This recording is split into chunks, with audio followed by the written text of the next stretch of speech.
লাগবো না তো না। মানে ওষুধটা খুললে ওই সাইডে রাখবেন। তুমি ঘরে সরো।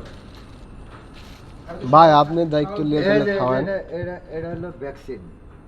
হ্যাঁ এটা ভ্যাকসিন। কিসের ভ্যাকসিন এটা? মানে হ্যাঁ, এটা জি জি বড় ভাই প্রশ্ন করেন আপনি। মানে এটা কিসের মানে কিসের জন্য আনছেন? এই ভ্যাকসিনটা কিসের জন্য আনছেন? এটা আনছি মনে করুন যে কুকুরের কুকুরটা মুক্ত থাকবে। যে অ্যাক্সিডেন্ট করছে কুকুরটায় হ্যাঁ ওটা ঘায়ে মানে মারবেন। হ্যাঁ। মানে কুকুর মানে কুকুরের জন্য কত টাকার ওষুধ আনছেন? 1850 টাকা। কি বাল খাইতে জানেন না? প্রেসক্রিপশনটা কোথায়? এই যে হ্যাঁ ও এই তো হ্যাঁ হুম। এটা খুব ভালো মানের ওষুধ আনছেন কুকুরের জন্য। ভালো মানুষ ওষুধ নাকি খারাপ ওষুধ আছে? আর কি তো? আর কি কি ওষুধ আনলেন? ট্যাবলেট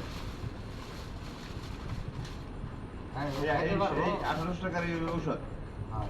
অনেক টাকার ওষুধ আনছেন।